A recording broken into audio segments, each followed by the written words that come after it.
Αν με ρωτάτε για Θεό, δεν ξέρω να απαντήσω.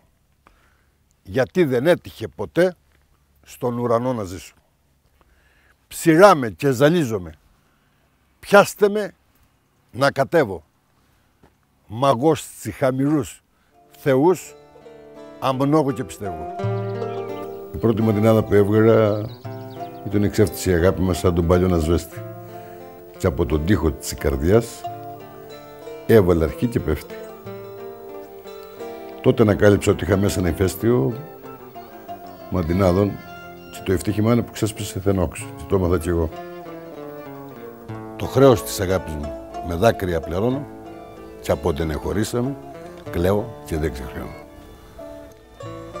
Χριστέ μου, πώς μ' αρέσουν τα μάτια μου να κλαίνε για τις γυναίκες που αγαπώ και εκείνες δεν μεθαίνε. Λιγότερο από μια στιγμή μάτια να κοιταχτούνε μπορεί να φύγει μια ζωή να μην λησμονηθούν.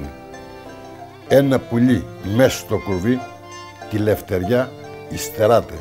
Σαν τζεραϊδί δεν τζεραϊδί, μόνο παραπονάται.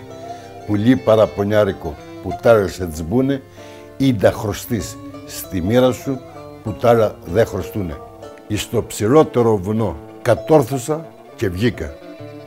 Μα την πηγή να πιω νερό στα χαμηλά τη βρήκα.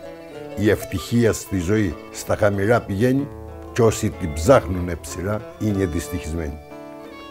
Όλα τα ανακαλύψανε. Ένα απομένει μόνο, ένα κουμπί να το πατείς, να σταματά το χρόνο. Πέρασε ο χρόνος και έφυγε στο πρόσωπο ρητίδες και δεν ευχαριστήθηκε και πήρε και τις ελπίδες. Φεύγει η ζωή και χάνεται και δεν γιαγέρνει φως μου και εσύ θα ρεις πως θα γίνεις κατακτητής του κόσμου. Ο άνθρωπος εις τη ζωή όσο ψηλά και βγαίνει, ο τάφος είναι χαμηλά και τον επεριμένει.